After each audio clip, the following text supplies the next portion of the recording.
ॐ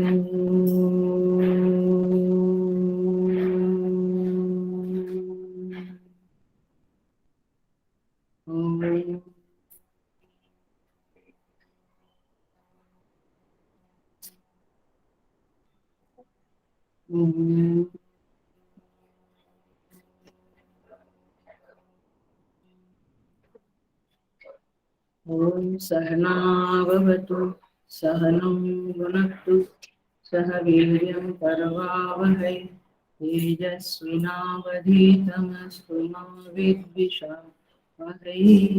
ॐ शान्ति शान्ति शान्ति। समस्त जन कल्याणी निरतं करुणामयं नमामि चिन्मयं देवं सद्गुरुं ब्रह्मविद्।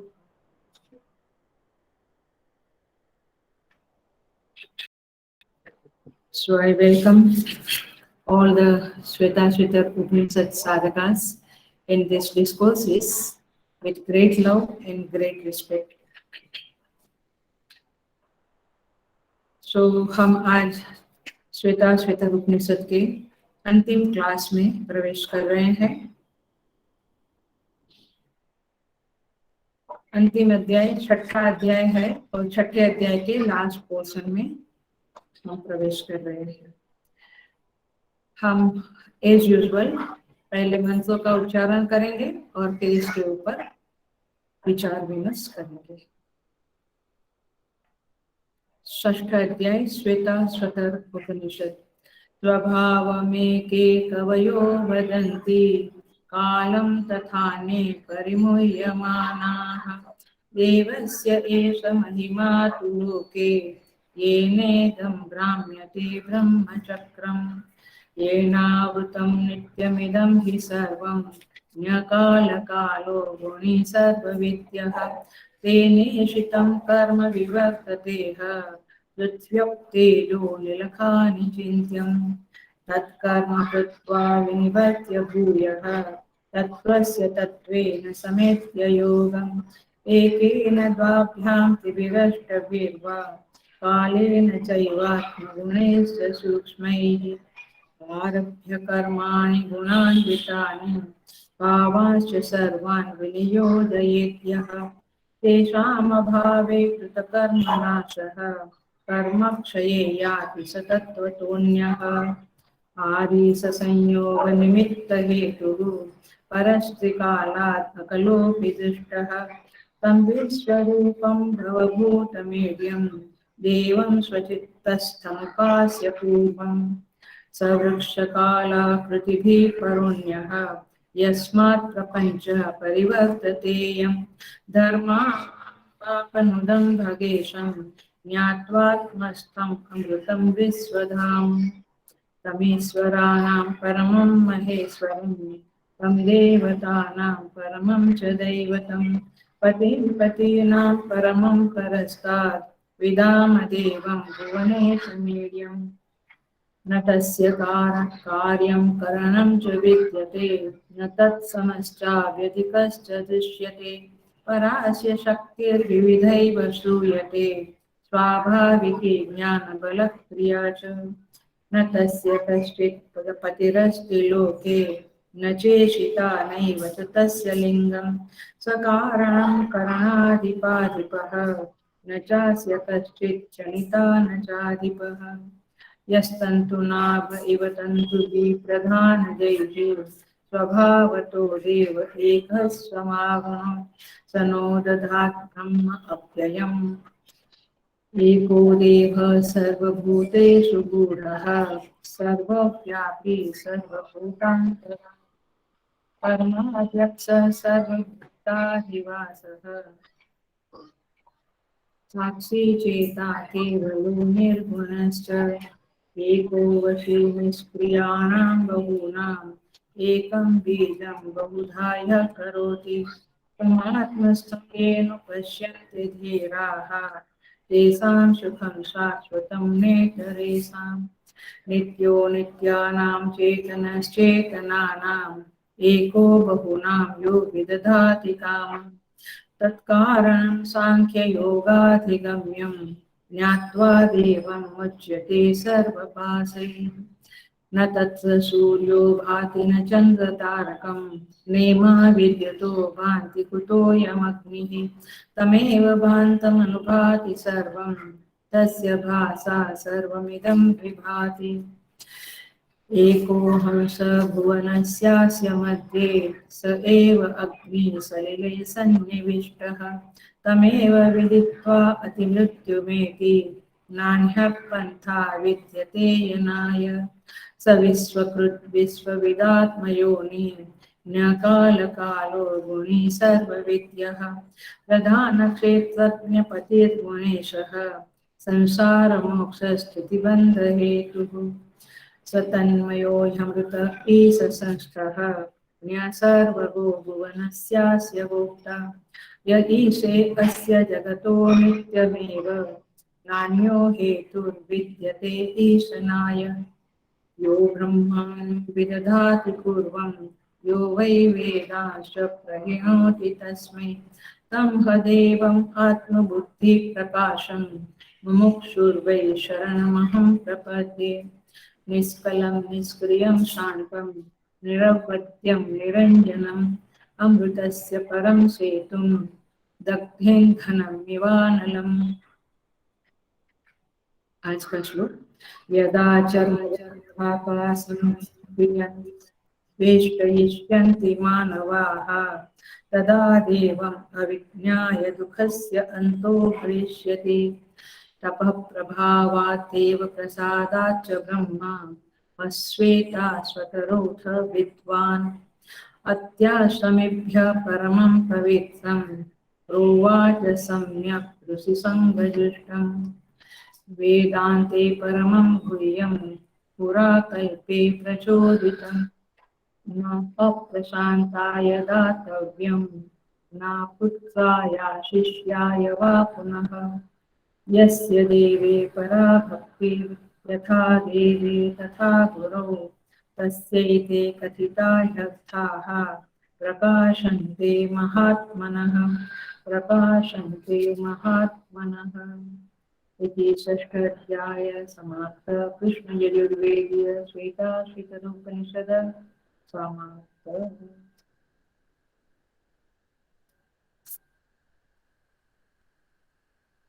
ओके, सो आज का हमारा मंत्र है 20 नंबर का मंत्र है यदा चर्मवत् आकाशं वेष्टयिष्यन्ति मानवाः तदा देवम् अविज्ञाय दुःखस्य अन्तो भविष्यति। यह मंत्र जो है वो संसार बंधन से छूटने के लिए उस परमात्मा को जानने के अलावा और कोई उपाय नहीं है, इस बात को कहता है। परमात्मा को जाने बिना दुख का आत्यंतिक नाश नहीं होगा, इस बात को बताने के लिए यह मंत्र प्रवृत्त हुआ है। तो कहते हैं यदा चर्मवत् आकाशं वेष्टयिष्यन्ति मानवाः, जब मनुष्यगण आकाश को चमड़े की भांति लपेट लेंगे। किसको किसको आकाश को मनुष्य। बी वेरी अटेंटिव, ये लास्ट क्लास है, बाद में कोई ज्यादा बहिर्मुख में मजा करो। Be very attentive. जब भी मनुष्य लोग आकाश को चमड़े की भांति लपेट लेंगे अथवा लपेट सकेंगे, तदा देवम् अविज्ञाय दुःखस्य अंतो भविष्यति। उस समय में परमात्मा को जाने बिना मनुष्य के दुखों का अंत हो सकेगा। ये नेगेटिव माने नेगेटिव उसमें बोला है। इसका पॉजिटिव ऐसा है कि जब आप आकाश को चमड़े की भांति लपेट लेंगे तब आपके दुखों का अंत होगा। सो क्या मतलब हुआ, चमड़े को, आकाश को चमड़े की भांति लपेट तो सकते हैं, आकाश को चमड़े की भांति लपेट सकते हैं। चमड़ा माने चमड़ा, पता समझ में नहीं आ रहा है। Anyway, can't help it. आकाश को चमड़े की तरह जब लपेट लेंगे, माने जैसे हम आकाश को कपड़े की, चलो आप समझ लो कपड़े की जैसी घड़ी करते हैं, ऐसे आकाश की घड़ी कर सकते हैं, तो सिंपल है। तो चमड़े की घड़ी भी नहीं कर सकते हैं। तो मैं कब से यही बोल रही हूँ कि चमड़े की भांति आकाश को लपेट नहीं सकते हैं। तो जिस दिन हम लपेट लेंगे उस दिन हमारे दुखों का अंत आएगा। मतलब कि जैसे आकाश को चमड़े की भांति लपेट नहीं सकते हैं, वैसे परमेश्वर को जाने बिना दुखों का अंत नहीं आएगा। एनीवे, हम देखते हैं। मुझे लगता है आज थोड़ा स्कूल है। देखिए, मतलब ये हुआ, यह किसको बोलते हैं, असंभव दृष्टांत। माने ये संभव ही नहीं है कि हम आकाश को, चलो एग्जाम्पल देती हूँ मैं। कोई साधु बाबा है, वो क्या लपेटता है, जंगल में कहीं पहाड़ों की गुफा में रहता है तो मृगछाला को लपेटता है अपने शरीर पे। हिरण की स्किन को मृगछाला बोलते हैं, उसको लपेटता है। तो जैसे वो मृगछाला ओढ़ लेता है, अपने शरीर को ढकने के लिए लपेट लेता है, तो व्याघ्रांबर भी ओढ़ लेता है, बाघ का चमड़ा है। ऐसे कोई आकाश को अपने शरीर पे लपेट ले, ये हो सकता है? नहीं हो सकता। तो वैसे यदि आकाश को लपेटना असंभव है, वैसे परमात्मा को जाने बिना दुखों का अंत होना असंभव है। अब पकड़ा बात को? अब समझ में आया? तो आकाश को लपेटना जैसा मुश्किल है, वैसे परमात्मा को जाने बिना दुख का अंत होना मुश्किल है, मतलब असंभव है। If you don't know the God, the creator of the world, आपके दुखों का अंत नहीं होगा, नहीं होगा, नहीं होगा। माने हम जनरली क्या समझते हैं, आप देखिए दुनिया में, हमें लगता है कि धन मिलेगा तो दुखों का अंत होगा, गाड़ी मिलेगी, घर बंगलो होगा, बच्चे होंगे, सब कुछ, आरोग्य अच्छा होगा, सब कुछ होगा तो दुखों का अंत होगा। लेकिन वो जो अंत है वो आत्यंतिक दुख का अंत नहीं है। आत्यंतिक माने हमेशा के लिए दुख का अंत नहीं है। थोड़ी देर के लिए दुख का अंत हुआ, फिर वापस कुछ तरह से आ गया। आता है ना कि परमानेंटली धन मिला, आपके पास पैसा है तो परमानेंटली दुख चला गया आपके पास से। तो फिर तात्पर्य यही बात है कि यदि सब कुछ आपके पास है, धन है, संसार है, माने पति पत्नी, फैमिली है, रिलेशन है, आरोग्य है, सब कुछ है, फिर भी दुखों का कंप्लीट नाश नहीं होता है। थोड़ी देर के लिए होता है, राइट, थोड़े समय के लिए होता है। तो इसे कहते हैं असंभव दृष्टांत। तो पूरे ग्रंथ के अंत में श्वेताश्वतर ऋषि कहते हैं कि हे साधक गण, तुम कितनी भी साधना करो, लेकिन जब तक तुम परमात्मा का ज्ञान प्राप्त नहीं करोगे, उसको जानोगे नहीं, रियलाइजेशन नहीं करोगे, तब तक तुम्हारे दुखों का अंत नहीं होगा। यदि परमात्मा को जाने बिना इन सब चीजों से, संसार की चीजों से दुखों का अंत होता था, तो फिर लोग परमानेंटली हैप्पी रहते थे। बट इस दुनिया में पूछो, कोई भी परमानेंटली हैप्पी नहीं है, सुखी नहीं है, कुछ ना कुछ तो कमी है। तो इसीलिए और सारे लोग सुख की सर्च में है, सुख की को ढूंढ रहे हैं, परमानेंट सुख को ढूंढ रहे हैं, माने परमानेंट दुख को नाश करने के पीछे पड़े हुए हैं। Why we are making health, why we are having good relationship, why we are earning money, इसी के लिए कि हमारे दुखों का नाश हुए और हमें सुख की प्राप्ति हो। तो यहाँ पे कहते हैं गोस्वामी तुलसीदास जी महाराज, देखिए माने ये जो मंत्र है वो असंभावना इति दर्शयति, आकाश को कोई छू भी नहीं सकता। हेलो हरिओम, आकाश को कोई छू भी नहीं सकता है, तो आकाश को लपेटने की बात तो बहुत दूर हो गई। आकाश को कोई देख भी नहीं सकता है, हमें जो दिखता है वो आकाश नहीं है, तो इस तरह से लपेटने की बात तो बहुत दूर की हो गई।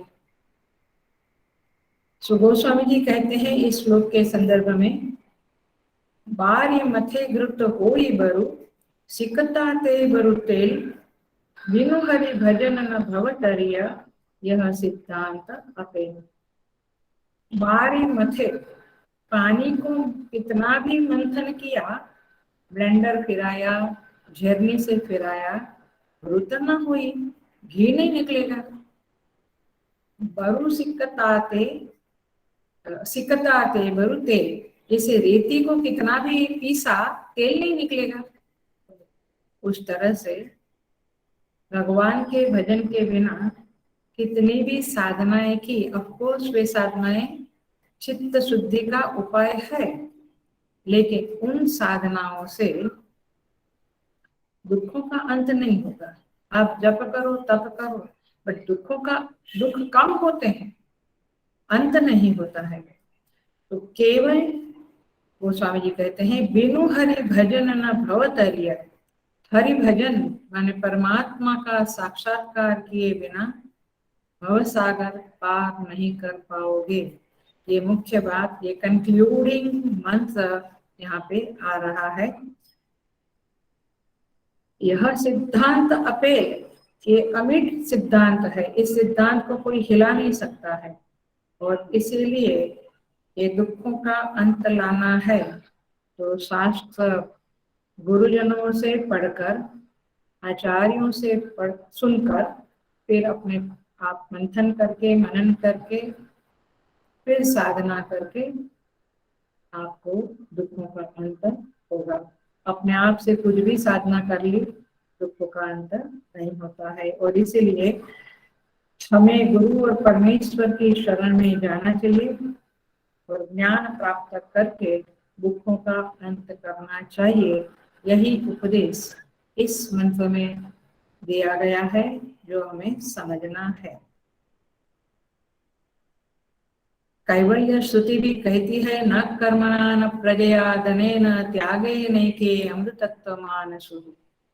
कितना भी कर्म कर लो, कितना भी संतति बढ़ा लो, संसार में सब कुछ प्राप्त कर लो, name and fame and power and position and family and money and everything, त्यागे नैके अमृतत्व मानसु, इन सबका त्याग करके ही, हेलो, ये तो नहीं जमेगा, नहीं जमेगा तो फिर दुखों का अंत भी नहीं होगा।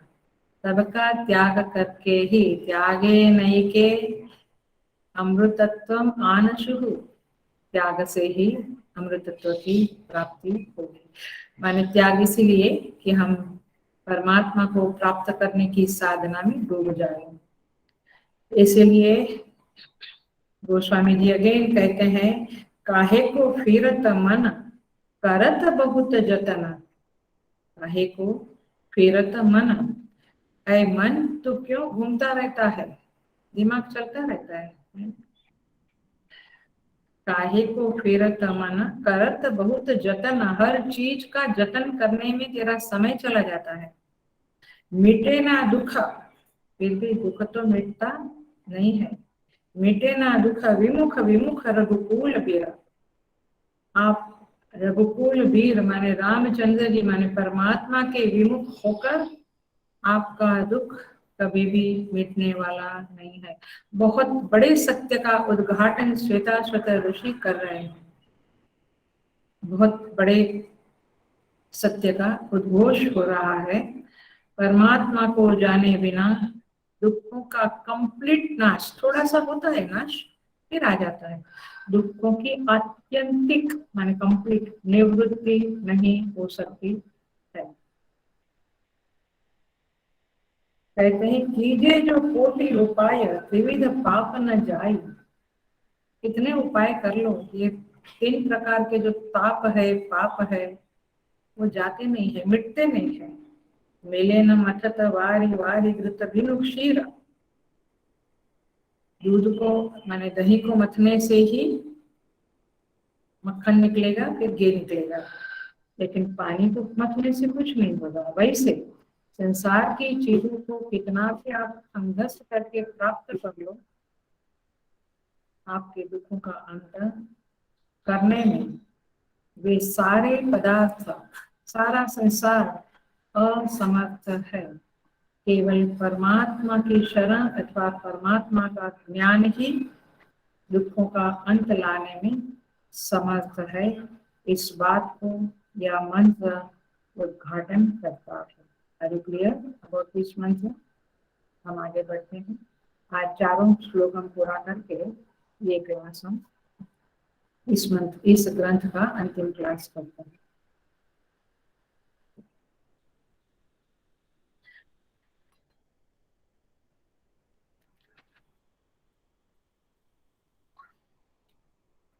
ट्वेंटी 21 नंबर का मंत्र बोलता है, तपः प्रभावात् देव प्रसादाच्च ब्रह्मः श्वेताश्वतर अथ विद्वान।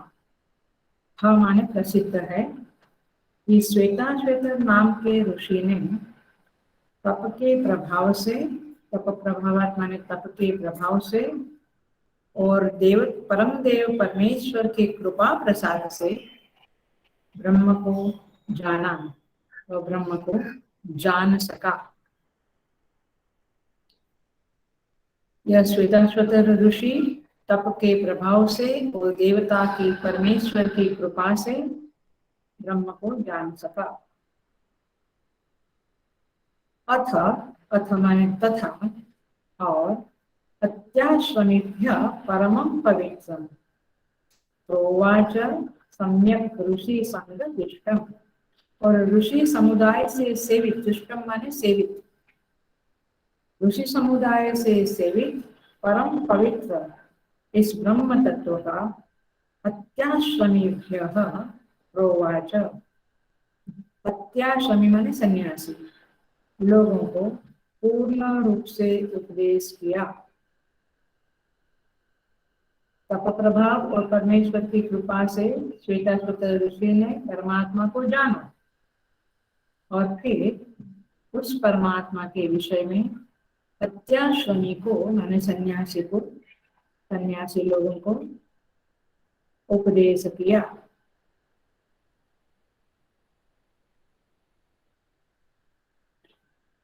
सम्यक ऋषि संग दुष्टम। कैसे वे सन्यासी लोग थे? ऋषियों से सेवित माने ऋषियों माने आश्रम के अभिमान से अतीत और ऋषि समुदाय से सेवित इस ब्रह्म तत्व का अधिकारी लोगों को, सन्यासी लोगों को उपदेश किया। देखते हैं इसमें बड़ी इजी मंत्र है। वैसे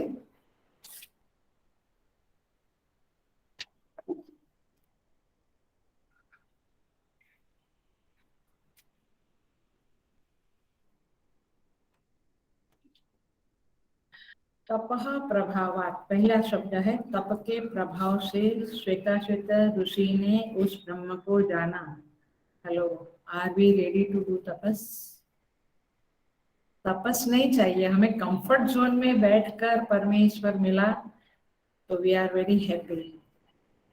लेकिन यहाँ पे शास्त्र बता दी है, तपः प्रसादात् देव, तपः प्रभावात् देव प्रसादात्। तो 2 चीज चाहिए आपको, तप भी चाहिए और ईश्वर की कृपा भी चाहिए। तो देखिए तप माने क्या, वैसे बहुत बार जाना है लेकिन देखते हैं। तप के प्रभाव से और देवता की कृपा से, परमेश्वर की कृपा से श्वेता श्वेता उस परमेश्वर को जान सका। कैसे जाना उसने? उन्होंने जीव और ब्रह्म की एकता को जानने वाले को, जीव और ब्रह्म की एकता को, ऐक्य को जानने वाले को वेदांत में विद्वान कहते हैं। हम लोग तो ऐसे सबको विद्वान कह देते हैं, बट टेक्निकल वर्ड्स में समझे तो विद्वान माने जीव और ब्रह्म की एकता को जानने वाले को वेदांत शास्त्र में विद्वान कहा जाता है। परोक्ष पदार्थ के ज्ञाता को विद्वान नहीं कहा जाता। हम सब परोक्षतया जानते हैं परमेश्वर को, लेकिन अपरोक्षतया नहीं जानते। अपरोक्षतया जानने वाले को विद्वान कहते हैं। तो तपः प्रभावात, तपः प्रभावात माने तप के प्रभाव से। तप माने क्या? बहुत सारी गलत फहमियां है। चाय छोड़ दिया तो तप हो गया, गिरनार पर्वत चढ़ के आए तो तप हुआ। वो तप है ना नहीं है, बट जरा सा उसका अंडरस्टैंडिंग करें। मन और इंद्रियों की एकाग्रता ही परम तप है। मन और इंद्रियों की एकाग्रता ही परम तप है। मनश्चेन्द्रियाणाम ऐकाग्र्यम परम तपः। मन और इंद्रियों की एकाग्रता को तप कहते हैं। मतलब टू हैव अ कॉन्सेंट्रेशन। एकाग्रता का अर्थ एक सिंपल कॉन्सेंट्रेशन भी है, और दूसरा अर्थ है एक लक्ष्य वाला, जिसका लक्ष्य एक ही है, परमात्मा प्राप्ति। सारी इंद्रियां उस परमात्मा की प्राप्ति में लगी हुई है, मन परमात्मा की प्राप्ति में लगा हुआ है। ऐसा मन और इंद्रियों को अंतर्मुख करना, ये परम तप है। पकड़ में आ रही बात? तो ये हुआ तप। अब समझ में आया? चाय पीना, चाय छोड़ना तप नहीं है। मौन रहना तप, तप मोटे मोटे तौर पे है, बट एक्चुअल अंडरस्टैंडिंग है when your mind and your senses are focused in self realization. दूसरी बात ऐसा है, देखना ये थोड़ा सा तप के बारे में हम जरूर जाने, क्योंकि ये प्रैक्टिकल चीज है। हितम मितम ऋतम अशनम तपः। जो अशन माने खाना, जो मित परिमित खाता है, हितकारी खाता है, और जो सही है वह खाता है, माने भोजन में वह हितम का ध्यान रखता है, मितम का ध्यान रखता है और ऋतम का ध्यान रखता है, ऐसा आदमी तप कर रहा है। Are we doing like that? So Gita कहती है न अति अश्नतस्तु योगोस्ति। अतिशय खाने वाले के लिए ये योग काम नहीं करता है। युक्ताहार विहार से, तो युक्ताहार ही तप है। और कहते हैं यस्य ज्ञानमयम तपः, जो हमेशा ज्ञान के साथ रहता है, अर्थात शास्त्र ज्ञान के साथ जिसकी बुद्धि सतत चलती है, उसको तप कहते हैं। वो कब होगा? जब आपके चित्त में शास्त्र बैठ जाएंगे, आपको काफी मंत्र याद रह जाएंगे, तब जाके जीवन में उसका पालन होगा। तद ही तपः, तद ही तपः, ऐसा कहते हैं। मतलब ये हुआ कि वेद का अध्ययन, वेदार्थ का विचार, स्वाध्याय, प्रवचन, ये सब कुछ करना जरूरी है, तब जाकर ज्ञानमय तप होगा। वो भोजन का तप हुआ, वो वाणी का तप भी बोला गीता में 17 चैप्टर में बोला, अनुद्वेगकरम वाक्यम सत्यम प्रियहितम च तत यत स्वाध्यायाभ्यसनं चैव वाग्मयं तप उच्यते। स्वाध्याय, अभ्यास, अनुद्वेग करम वचनम, किसी को उद्वेग न होवे ऐसी वाणी बोलना। सत्यम प्रियम हितम चयत, सत्य वाणी बोलो, प्रिय वाणी बोलो, हितकारी वाणी बोलो। ओ माय गॉड, कितने सारे तप है, कितने तप हम करते हैं, सोचना पड़ेगा। स्ववर्णाश्रम धर्मेण तपसा, अपना वर्ण और आश्रम के मुताबिक जो आपका धर्म बनता है उसे तप कहते हैं। वर्ण और आश्रम के मुताबिक व्यवहार करना ये तप है, तो इसे बोलते हैं तप। तपः प्रभावात् देव प्रसादात् च। देव प्रसाद माने क्या? तप के बारे में जरूर सोचना है। मैं बहुत बार कहती हूँ कि हमारे स्वामी जी कहते थे कि आपको भले कंफर्ट मिले आश्रम में, हम लोगों को कहते थे, फिर भी आप थोड़ा अनकंफर्ट माने असुविधा में रहने की आदत डालो, ये तप है थोड़ा। क्योंकि तप क्या है? जो इंद्रियां बहुत कुछ चाहती है उसको ना देना, ये तप है।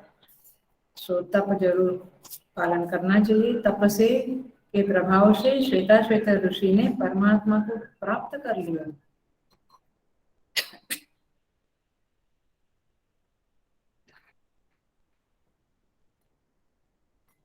सो ये तप है। देव प्रसाद, परमेश्वर की कृपा कब प्राप्त होगी? अनेक जन्मों से परमात्मा की आराधना करके जिन्होंने अपनी बुद्धि को शुद्ध किया है, ऐसे लोग मोक्ष के अधिकारी बनते हैं। ऐसे लोगों के ऊपर परमात्मा की कृपा बरसती है। उसका एक टेस्ट बता दे जो आचार्यों ने बताया है। ईश्वर की आराधना करते करते ईश्वरमय होकर जब जीवन हम समर्पित करते हैं उनके चरणों में, तब क्या होता है? तब वह अपने आप प्रसन्न होकर हमारे हृदय में प्रकट होता है। समझ में आ रही है बात? और जब तक ईश्वर प्रकट नहीं हुआ है तब तक आप समझो प्रसन्न नहीं हुआ है, तब तक कृपा प्रसाद शब्द नहीं यूज कर सकते हैं। जब तक वे छिपे बैठे हैं, बैठे तो है सबके हृदय में, वो छिपकर बैठे हुए हैं, लेकिन छिपकर है तो उनकी कृपा नहीं है। हम लोग कहें संसार में उनकी बड़ी कृपा है, वो ठीक है, आपकी समझ मुबारक हो, लेकिन संसार की चीजें प्राप्त होना तो आपके कर्म का फल है। कहीं कहीं उनकी कृपा है भी, मना नहीं करेंगे, लेकिन जब वो अपने हृदय में प्रकट होता है तब समझो कि उनका कृपा प्रसाद हुआ है। तो उस कृपा प्रसाद से श्वेताश्वतर ऋषि ने परमात्मा को जान लिया। सो परमात्मा की कृपा के बिना जो ज्ञान है वो दृढ़ नहीं होता है। ज्ञान तो सबको है, हम सबको है, लेकिन दृढ़ नहीं होता है और दूसरों में संचरित कर सके इस ज्ञान को, ये ताकत भी, ये सामर्थ्य भी नहीं आता है। तो ये परमेश्वर की कृपा होती है कि हम ज्ञान को दृढ़ करें और दूसरों में बांटें। बट ये सब कब होगा? उसकी प्री कंडीशन क्या है? इसकी प्री कंडीशन है अंतःकरण की निर्मलता, अंतःकरण, प्योरिटी ऑफ द माइंड। जब अंतःकरण निर्मल होगा, साफ होगा, स्वच्छ होगा, तब परमात्मा का कृपा प्रकट हो जाएगा, बरसने लगेगा और परमात्मा स्वयं प्रकट हो जाएंगे। इसी को शास्त्र में कहते हैं तमेतम वेदानुवचनेन यज्ञेन दानेन तपसा अनाशकेन विविदिशन्ति ब्राह्मणाः। ये जो साधक लोग हैं वे परमेश्वर को तपसा, तप द्वारा, यज्ञेन दानेन, यज्ञ दान उसके द्वारा, अनाशकेन उपवास, उपवास माने भोजन का उपवास तो सही, पांचों इंद्रियों का भी उपवास जो करता है, अनाशकेन विविदिशन्ति, उनकी विविदिशा करते हैं, उनकी रिसर्च करते हैं, उस परमात्मा को ढूंढते हैं। वेदानुवचनेन, वेद के वचन के द्वारा, जैसा वेदों में बताया है वैसे वे परमेश्वर को ढूंढते। तो इस तरह से यहाँ पे परमात्मा की कृपा तब होगी जब ये यज्ञ दान तप, इसलिए गीता में भी कहते यज्ञ दान तपश्चैव पावनानि मनीषिणाम, ये पावन करते हैं मनुष्य को और फिर ईश्वर की प्राप्ति होती है। तो इस तरह से देव प्रसादम, तप के प्रभाव से और देव परमेश्वर की कृपा से श्वेताश्वत ऋषि उस परमेश्वर को जान सके। हम क्या समझ रख के बैठे हैं इन मंत्रों के द्वारा आपकी समझ को यथार्थ करे, दोष रहित करे, ऐसा हम जरूर कहेंगे।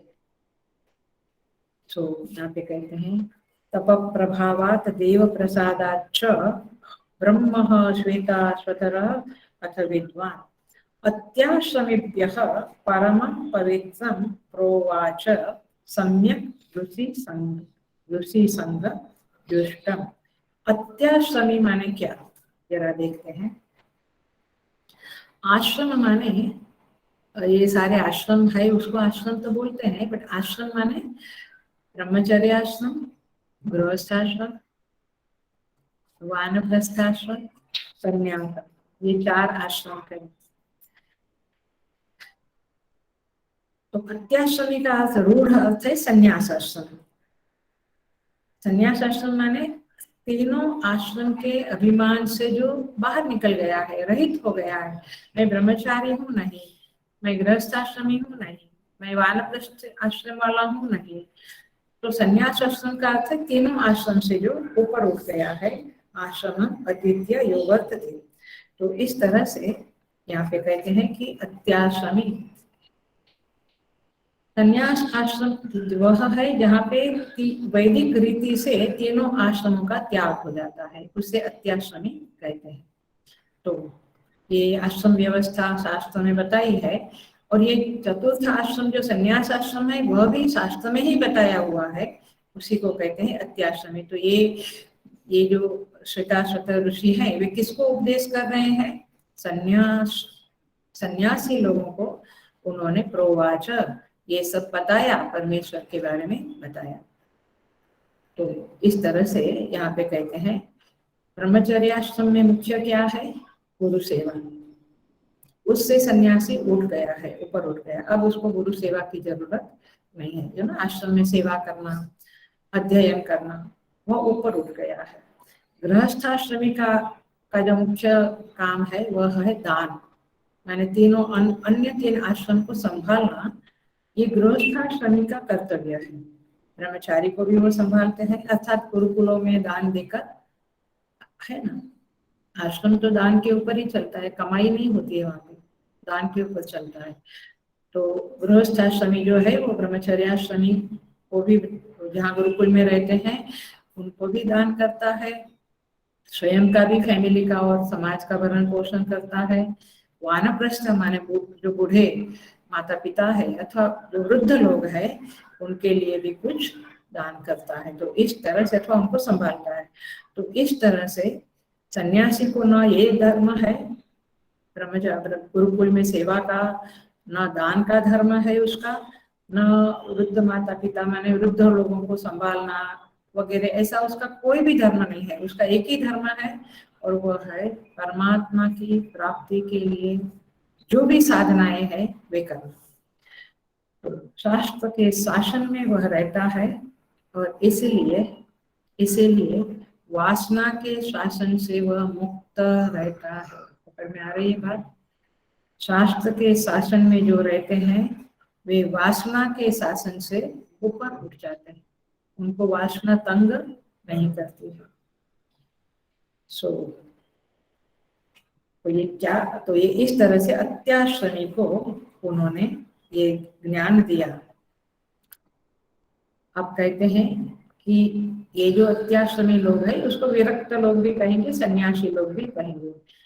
तो क्या दिया उन्होंने?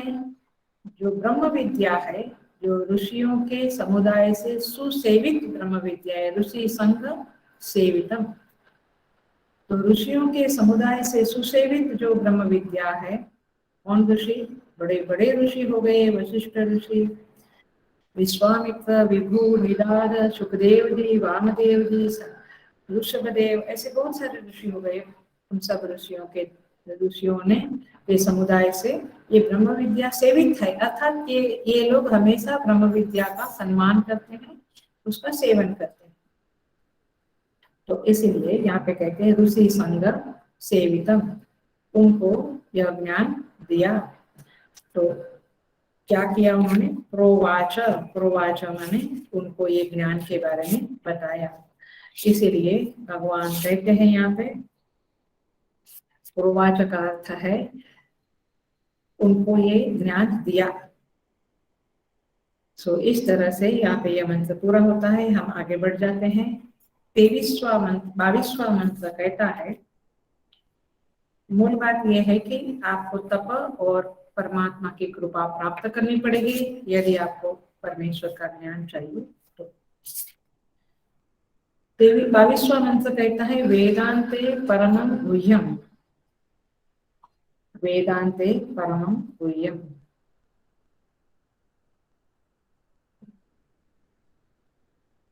ये परम गुह्य रहस्यमय ज्ञान जो है वो पूरा कल्पे, पूर्व कल्प में वेदांते प्रचोदित, वेद के अंतिम भाग उपनिषद में भली भांति वर्णित हुआ है। ये जो ज्ञान है परमात्मा को कैसे प्राप्त करे अथवा परमात्मा का जो ज्ञान है वह ज्ञान पूर्व कल्प से ये परम गुह्य ज्ञान है, बड़ा रहस्यमय ज्ञान है।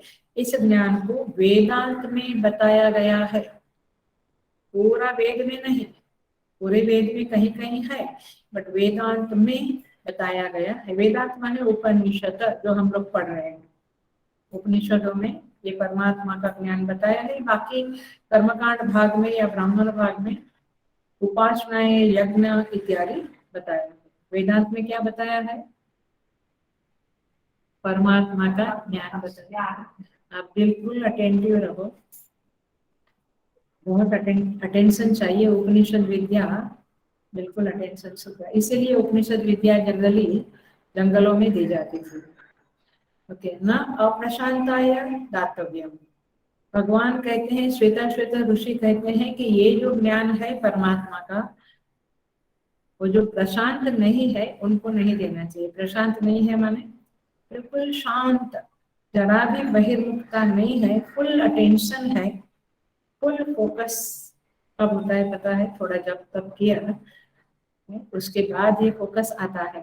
इसलिए गुरुकुलों में मुझे याद है कि हमारे पवई आश्रम में सांदीपनी में और सिद्धवाड़ी सांदीपनी में हमारे दिन में 5 क्लास 6 क्लास होते थे। हर एक क्लास के पहले हमें शांति मंत्र अथवा शांति मंत्र का भी पाठ करना होता था, फिर सारे पुरुष सूक्त इत्यादि का भी पाठ करना होता था। क्यों? जब तक गुरुजी आवे तब तक ये पाठ हमें करना है, मैंने 10-12 मिनट करना होता था। क्यों? क्योंकि जो प्रवचन शुरू होगा उसे सुनने के लिए सीधे कमरे में से आकर नहीं, पहले हम थोड़ा मन को समाहित कर ले इसके लिए। न अप्रशांताय दातव्यम, न अपुत्राय अशिष्याय वा पुनः। जो आपका पुत्र नहीं है उसको भी नहीं देना चाहिए, जो शिष्य नहीं उसको भी नहीं देना चाहिए, जो शांत नहीं प्रशांत नहीं उसको भी ये ज्ञान नहीं देना चाहिए। इसलिए ऑनलाइन तो होना ही नहीं चाहिए, क्योंकि ऑनलाइन में पता नहीं आप घर में बैठ के क्या क्या करते हो और सुनते भी, ऐसा तो होना ही नहीं चाहिए। एनीवे, तो हम देखते हैं थोड़ा।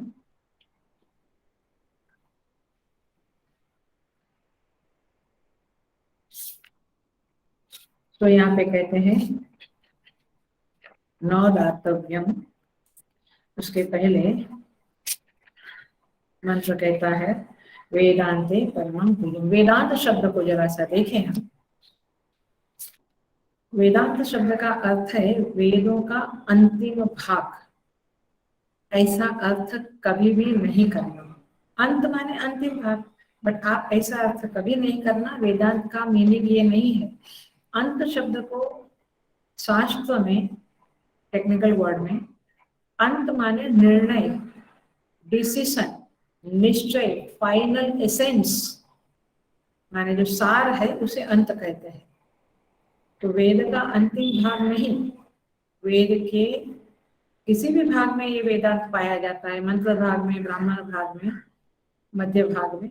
तो अंत का अर्थ है निश्चय, तो वेद का जो तात्पर्य है, वेद ने जो निश्चय किया है, वाय वेद प्रवृत्त हुआ है हमें ज्ञान देने के लिए, तो वेद का जो तात्पर्य है, एसेंस है, जो घोषित हुआ है, उसे वेदांत कहते हैं। पकड़ा आपने? What is the essence of Veda is called Vedanta. इसलिए भगवत गीता के 2nd चैप्टर में 16वें श्लोक में कहते हैं, नासतो विद्यते भावः ना भावो विद्यते सतः उभयोरपि दृष्टोऽन्तः अनयोस्तत्त्वदर्शिभिः। कहते हैं असत का भाव नहीं और सत का अभाव नहीं। गहरे गहरे श्लोक है।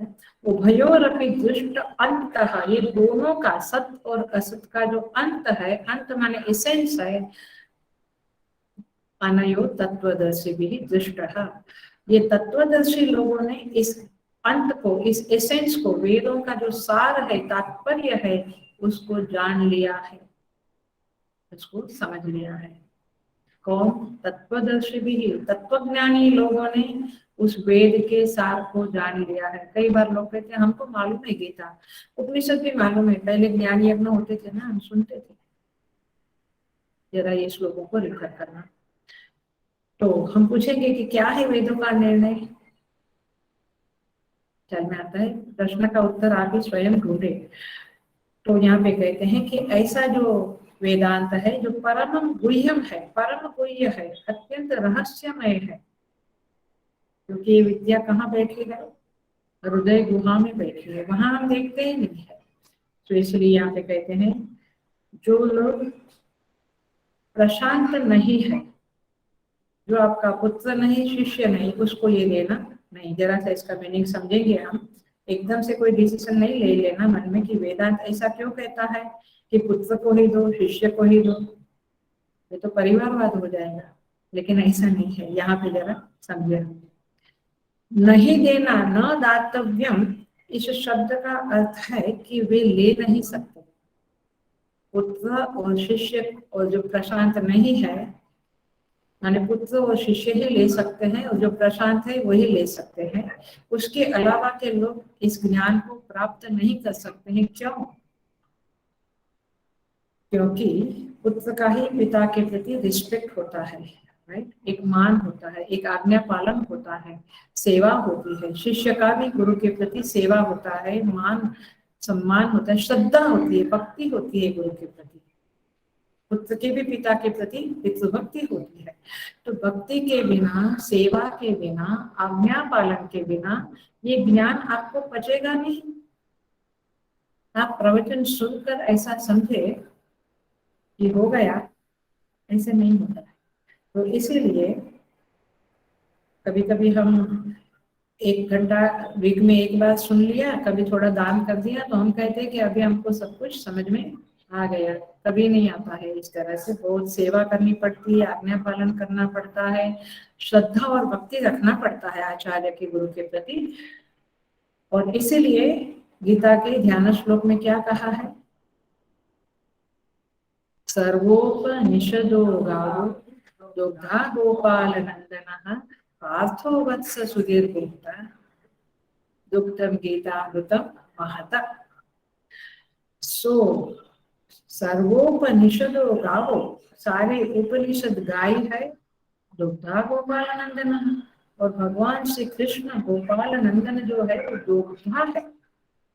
मैंने उस उपनिषद रूपी गायों का दोहन करके फिर श्री कृष्ण ने जो वत्स, पार्थो वत्स, अर्जुन जो उनका शिष्य है, उसको दिया। पार्थो वत्स सुधीर भक्ता, और जो बुद्धिमान लोग है, जो शिष्य लोग है, उनको दिया। दुग्धम गीता अमृतम महता, ये गीता का अमृत तो उपनिषदों का सार है। तो इस तरह से किसको मिलना चाहिए? पार्थो वत्स, जो वत्स है, जो गाय का बछड़ा है, वो जैसे he deserves the milk, वैसे जो गुरु का शिष्य है अथवा गुरु का पुत्र है, क्योंकि शिष्य और पुत्र के प्रति, हेलो, बिल्कुल ध्यान से सुनना और समझना, शिष्य और पुत्र के प्रति गुरु कठोर भी होते हैं, भक्त के प्रति नहीं हो सकते। बोलेंगे नहीं बाबा छेड़ना नहीं, कल ईगो हर्ट होएगा तो बाय बाय कर देगा, और बाय बाय करेगा तो आश्रम को कोई बहुत नुकसान है ऐसा नहीं समझना, उस जीव का नुकसान होगा। इस करुणा से भक्तों को भी संभाल लेना पड़ता है, क्योंकि कम से कम उस जीव का उद्धार तो हो। तो इसीलिए गुरु जो होता है, आचार्य जो होते हैं, पिता होता है, वो पुत्र और शिष्य के प्रति वे कठोर भी होते हैं और उनको धीरे धीरे उनका उद्धार करने की जो भी साम दाम दंड भेद है वो आजमाते हैं, और इसीलिए उनको ही देना उचित है, क्योंकि दे डिजर्व, वे अधिकार प्राप्त कर लेते हैं कुछ सालों की तपस्या से, सेवा से और स्वाध्याय से।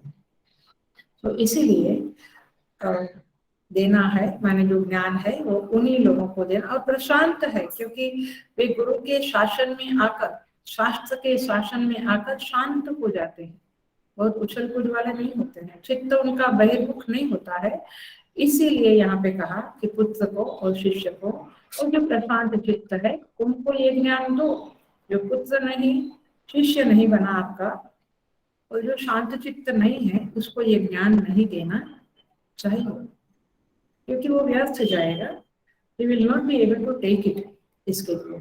और वत्स का अर्थ होता है वात्सल्य को उत्पन्न करने वाला, तो गुरु की सेवा से, वैल्यू सिस्टम को पालन करके हम आचार्य और गुरु के दिल में हमारे लिए वात्सल्य का भाव उत्पन्न करते हैं। ऐसा नहीं कि वे पक्षपाती है, वे कभी पक्षपाती हो नहीं सकते जो सच्चे गुरु और आचार्य है, क्योंकि उनके पास ज्ञान का बहुत बड़ा खजाना होता है, तो पक्षपात राग द्वेष उनके पास बहुत क्षीण होता है।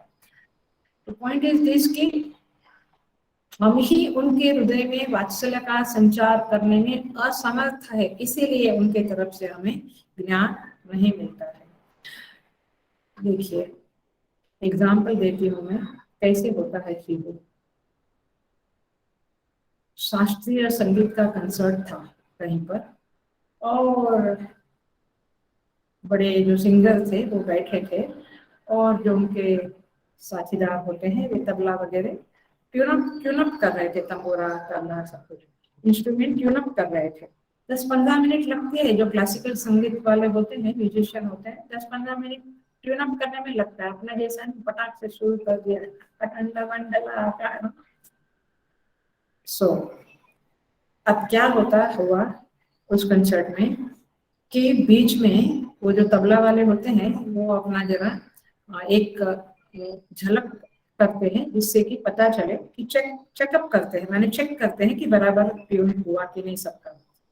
और जब उन्होंने किया उसके बाद पब्लिक की तालियां बजी, पब्लिक की तालियां बजी तो वो तबला वालों ने और सारे इंस्ट्रूमेंट वालों ने और म्यूजिशियन ने, माने सिंगर ने, एक दूसरे की ओर देखा और आंखों आंखों में समझ लिया कि इनको क्या परोसना है, क्योंकि दे आर नॉट डिजर्विंग।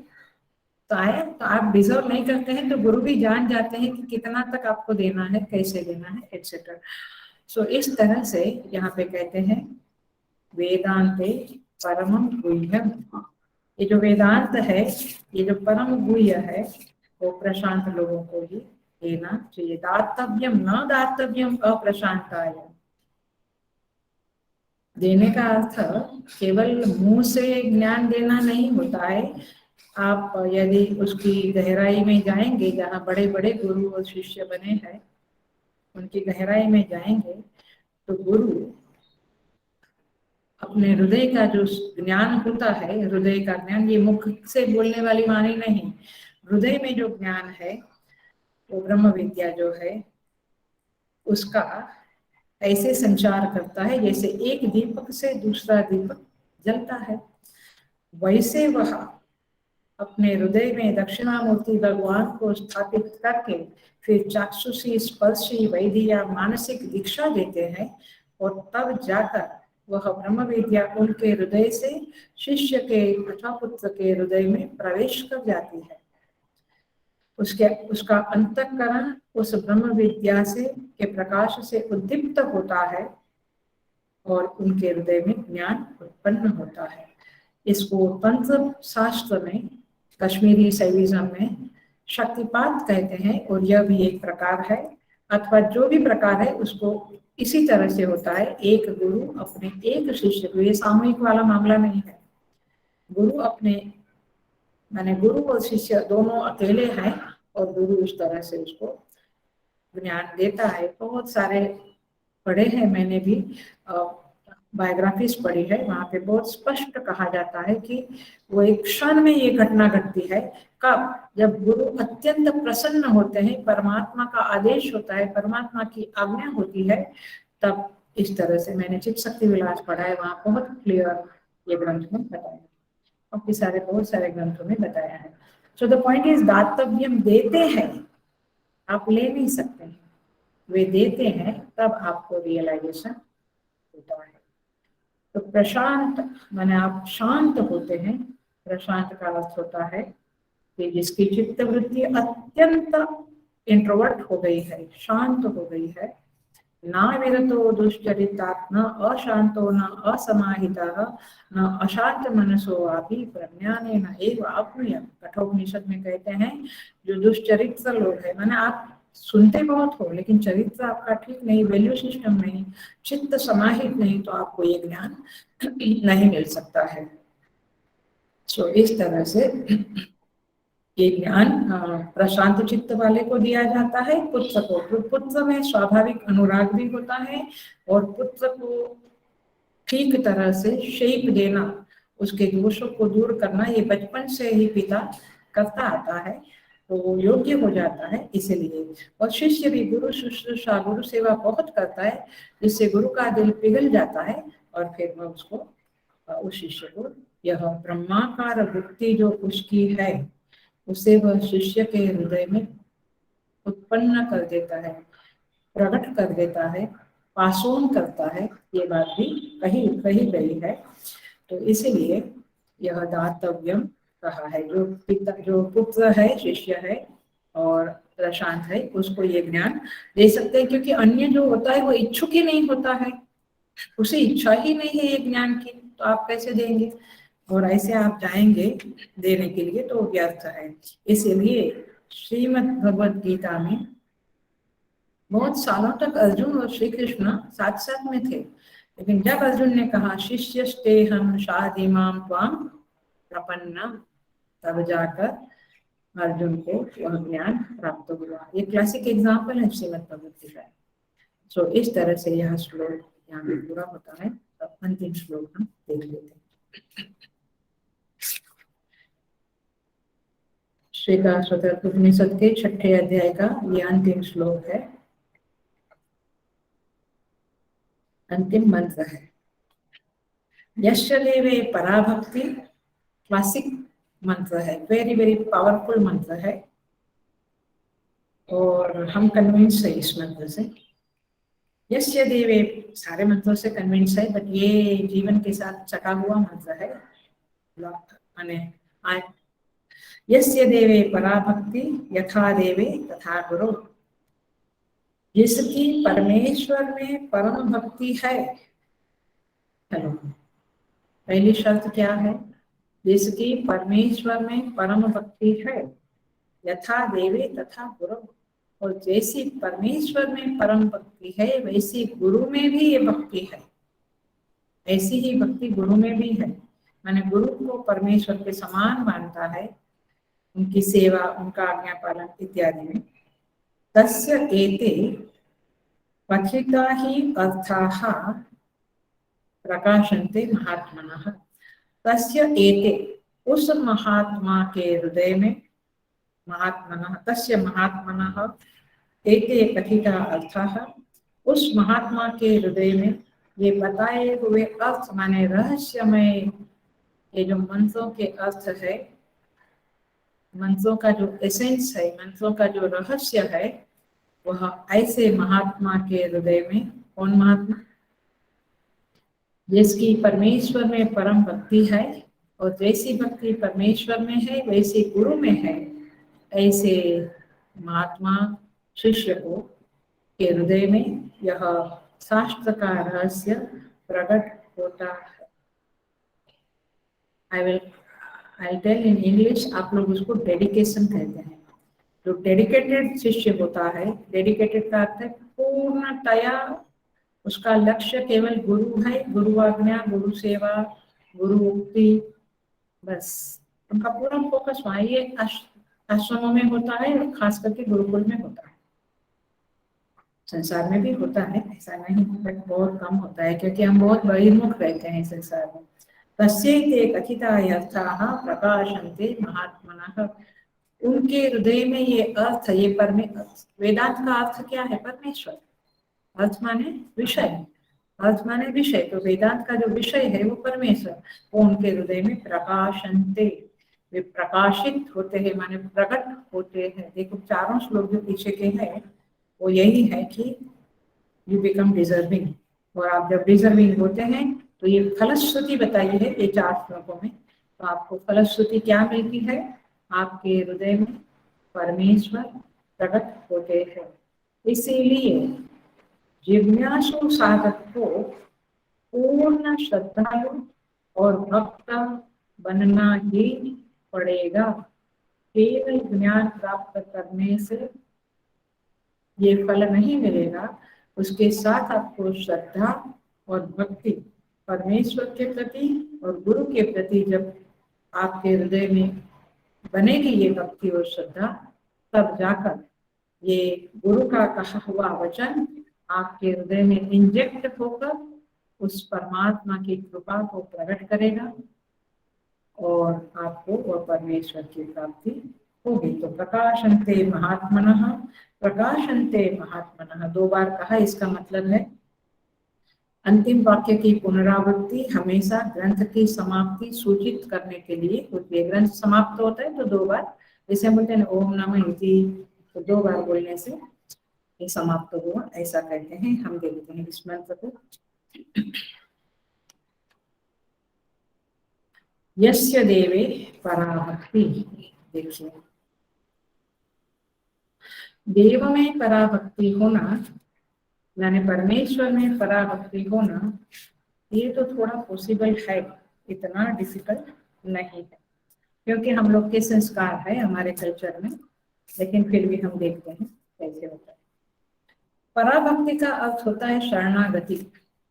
पराभक्ति का क्या अर्थ होता है? शरणागति। शरणागति का अर्थ होता है, अभी आप सोचिए आप किसकी शरण में हो अभी? हम कहेंगे हम पति की शरण में है, धन की शरण में है, बच्चों की शरण में है, ऐसा ही हमें लगता है। लेकिन परमेश्वर की शरण में रहना ये एक अलग चीज है कि भरोसा वहां पर रखना। अभी हमारा भरोसा कहाँ है? भगवान में भी है, नहीं है ऐसा, बट भगवान में भी है और बेटे में भी है, परमेश्वर में भी है और पत्नी में या पति में भी है। ये भी नहीं चलेगा, ही करना पड़ेगा। तो शरणागति इज द मेन शर्त, मेन कंडीशन कि हम भगवान की शरण में है, और इसीलिए उसके पीछे पीछे जो आता है वह है भरोसा, और उसके साथ आता है वह है निश्चिंतता। आप निश्चिंत हो जाते। If you are doing a chinta, आप चिंता करते हैं, आपको भय है, डर है, वरीज है, इसका मतलब है कि हम भगवान की शरण में है या नहीं। वरीज है आपके चित्त में, चिंता है, तो आप भगवान की शरण, हेलो, आप वरीज है तो भगवान की शरण में नहीं है। तो अपने आप ये लिटमस टेस्ट सारी पर ऋषियों ने हमें ग्रंथ में दी है। तो आपको भरोसा तो है, मुझे भगवान में बहुत भरोसा है, लेकिन बहुत चिंता होती है। Hello, you are doing a contradiction to yourself. So शरणागति, आश्रय की अनुभूति, भगवान का आश्रय है मुझे, निश्चितता, भरोसा, योगक्षेमम वहां हम भगवान ने कहा है तो वो पार पाड़ेंगे। लेकिन वरी आई तो भगवान का भरोसा कम है, ऐसा समझ लो। इसे कहते हैं भक्ति। बहुत सिंपल अर्थ में मैं बता रही हूँ। तुलसीदास जी क्या कहते हैं? तुम बहुत अनुग्रह कीन हो, आपने भगवान बहुत अनुग्रह किया है मेरे ऊपर, बहुत कृपा है। आभार की अनुभूति, कृतज्ञता की अनुभूति की बहुत उपकार है मेरे ऊपर बहुत कृपा की है प्रभु ने, ऐसा भाव जब होता है। लेकिन एक बात साथ में याद रखें, आभार की अनुभूति और अभिमान साथ साथ नहीं जाते। इन गए तो आपके अंदर कॉन्ट्रडिक्शन, मैंने एक तरफ मैं ईश्वर से कृतज्ञता का भाव रखता हूँ और एक तरफ मैं अभिमान करता हूँ कि आई अचीव दिस, मैंने ये किया। दो चीजें साथ में जाएगी? नहीं जाएगी। आभार और अभिमान साथ में नहीं रहते हैं, और इसलिए आभार को बढ़ाओ तो अभिमान कम हो जाएगा। इसीलिए यहाँ पे कहते हैं यस्य देवे परा भक्ति। विवेक चूड़ामणि में कहते हैं मोक्ष कारण सामग्र्यम भक्ति रेव गरीयसी। मोक्ष की जो सामग्री है, मोक्ष प्राप्त करना है तो भक्ति ही श्रेष्ठ है। यस्य देवे परा भक्ति, भगवान के प्रति प्रेम, भक्ति, उनका स्मरण, याद, यही चीजें हैं जो आपके अंदर ये भक्ति का संचार होगा और भक्ति फूलेगी फलेगी। इसलिए भगवान श्री कृष्ण गीता के अंतिम अध्याय में कहते हैं 18 चैप्टर में 55 नंबर के श्लोक में कहते हैं भक्त्या माम अभिजानन्ति, मुझे भक्ति के द्वारा जान लो। वे लोग जानते हैं, तो भक्ति बहुत बड़ी चीज है। कभी कभी वेदांत में हम लोग कहते हैं भक्ति तो ठीक है, क्योंकि भक्ति के बारे में हमें समझ ही नहीं है। भक्ति का सिंपल अर्थ है, यदि जितना मैं समझी हूँ, भक्ति इज इक्वल टू ब्रह्माकार वृत्ति। हेलो, ब्रह्माकार वृत्ति माने चित्त में ब्रह्माकाराकार वृत्ति का अनुसंचार होते रहना, वो वृत्ति चलते रहना, प्रवाह चलते रहना। जैसे शिवलिंग के ऊपर हम एक रख देते हैं बर्तन, बूंद बूंद टपकता है, अभिषेक होता रहता है। वैसे ये वृत्ति का, ब्रह्माकार वृत्ति का ये आत्मदेव के ऊपर, आत्मदेव रूपी शिवलिंग के ऊपर अभिषेक होता रहे, इसी का नाम भक्ति। जो भक्ति ज्ञान गोप वेद अथवा परा भक्ति कहेंगे अथवा परम ज्ञान कहेंगे, तो ये है यस्य देवे परा भक्ति। अंतिम शब्द है यथा देवे तथा गुरु। जैसा देव में भक्ति है, वैसे परमेश्वर में भक्ति है, वैसे गुरु में भक्ति होनी चाहिए। बहुत बार हम कहते हैं लेकिन हमें दोष दिखता है उनके अंदर। आप में यदि वो जो जैसे परमात्मा है वैसे ही मेरे गुरु है, ऐसी भक्ति होगी तो आपको दोष नहीं दिखेगा, और आपको जब तक दोष दिखेगा आपको कुछ ज्यादा प्राप्त नहीं होगा। तो ऐसी भक्ति करने वाले के प्रति यहाँ पे कहते हैं ईश्वरो गुरुरात्मेति मूर्ति भेद विभागिने व्योमवत् व्याप्त देहाय दक्षिणामूर्तये नमः। तस्मै श्री व्योमवत् व्याप्त देहाय तस्मै श्री गुरवे नमः। ईश्वर, गुरु और आत्मा तीनों एक है। आप लोगों को जो क्लास वाले लोग हैं उनको सबको ये सब 5 श्लोक सदा शिव वगैरह समारंभा याद है कि भूल गए? यहाँ कोई बोल नहीं रहा था इसके। ईश्वर, गुरु और आत्मा ये तीन एक नहीं है। ये मूर्ति भेद विभागिनी, मूर्ति एक ही है, वो एक ही है। ईश्वर कहो, गुरु कहो, गुरु तत्व कहो, एक ही है। और आत्मा मूर्ति भेद विभाग, बट है क्या वो तीनों? व्योमवत् व्याप्त देह है। उनका देह कैसा है? व्याप्त देह है। ईश्वर क्या है? विराट पुरुष। जगत जो है वो उसका देह है, और वे उस देह के अभिमानी जगन्नाथ है। ऐसे ही गुरु और आत्मा को समझो। तो व्योमवत् व्याप्त देहाय तस्मै श्री गुरवे नमः। ऐसे गुरु माने ये तीनों चूंकि एक है, इसलिए आपको कोई क्या कहते हैं सुपरइम्पोजिशन नहीं करना है। आपको उस सच्चाई को केवल देखना है कि गुरु भी वही है, ईश्वर भी वही है, आत्मा भी वही है। ऐसे व्योमवत् व्याप्त देहाय तस्मै श्री गुरवे नमः। गुरु गीता में कहते हैं हरौ, बहुत बढ़िया कहा है। और कहा है मैंने, हमें उसको एक्सेप्ट करना ही है, क्योंकि ये तो भगवान शिव ने पार्वती जी को कहा हुआ संवाद है। शिव पार्वती के बीच का संवाद है गुरु गीता। स्कंद पुराण में आता है। हम लोग यहाँ पे पहले करते थे, आजकल थोड़ा कम हो गया है। वहां कहते हैं गुरु गीता में भगवान शंकर कहते हैं पार्वती जी को, हरौ दृष्टे गुरु साथा गुरु दृष्टे न कश्चन। हरौ दृष्टे गुरु साथा, परमेश्वर जब हमसे नाराज हो जाएंगे तो गुरु बचा लेंगे। लेकिन गुरु रुष्टे न कश्चन, गुरु के रुष्ट होने पर कोई भी बचा नहीं सकता है। फिर भगवान भी अपना आंख मूंद लेंगे, भगवान भी अपना मुंह मोड़ लेंगे। सो तात्पर्य यह है कि गुरु भक्ति की बहुत आवश्यकता है, और बहुत सारे ग्रंथों में परमात्मा की प्राप्ति में गुरु भक्ति को बहुत बहुत बहुत बड़ा स्थान दिया गया है। और लगभग लगभग हम देखें हमारे देश में भी अथवा हमारे ऋषियों की परंपरा में, जो शिष्य गुरु भक्त है वही आगे बढ़ जाता है। और लगभग सभी को गुरु होते ही है, गुरु भक्त होते ही है। और इसीलिए आजकल के संतों ने कहा, गुरु गोविंद दोनों खड़े काके लागू पाए, बलिहारी गुरु आपकी गोविंद देव बताए। तो इस तरह से जैसी गुरु में भक्ति है और जैसी परमेश्वर में भक्ति है, वैसी गुरु में भक्ति करना जो करता है। इसलिए शबरी का देखो, मतंग ऋषि ने कहा कि तुम राम राम जपो, तो बोले कि जपने से क्या होगा, कि भगवान राम राम का नाम लेने से मुझे कौन मिलेगा, कौन वो नाम वाला कौन है। तो बोला ये राम नाम का जो अर्थ है, माने विषय है, माने श्री राम स्वयं है, वे तुम्हारे सामने एक दिन प्रकट होंगे। और भगवान प्रकट हुए, शबरी की झोपड़ी में स्वयं गए। तात्पर्य यह है कि गुरु की आज्ञा का पालन बहुत बड़ी चीज होती है।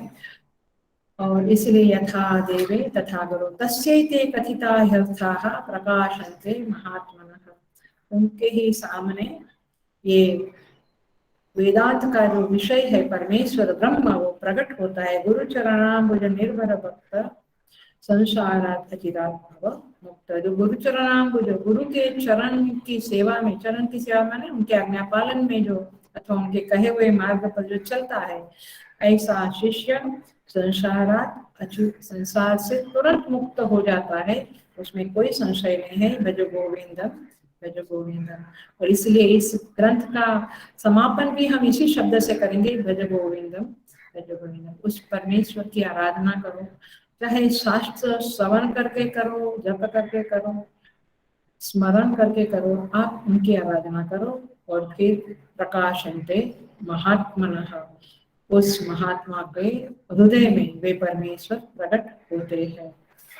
तो हम भी भगवान से प्रार्थना करें। यह ग्रंथ समापन हुआ है आज, तो परम पूज्य गुरुदेव और भगवान के चरणों में इसे समर्पित करते हुए हम प्रार्थना करते हैं कि प्रभु जो भी गलती हुई है उसे हम क्षमा करें, हम सबको क्षमा करें।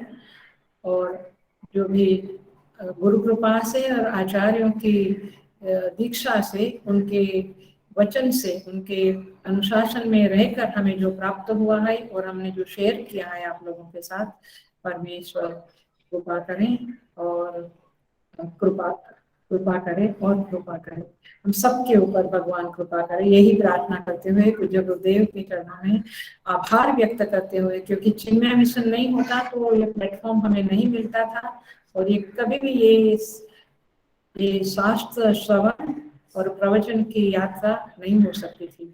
तो बहुत आभार और कृतज्ञता व्यक्त करते हुए पूज्य गुरुदेव के चरणों में हम इस ग्रंथ का यहाँ पे समापन करते हैं। उनकी कृपा से ही हुआ, और वे हमारे प्रति हमेशा कृपावान रहे, हम सबके प्रति यही प्रार्थना में करते हैं। ओम पूर्णमदः पूर्णमिदं पूर्णात् पूर्णमुदच्यते पूर्णस्य पूर्णमादाय पूर्णमेवावशिष्यते। ओम शांति शांति शांति। हरि ओम। श्री गुरुभ्यो नमः। हरि ओम।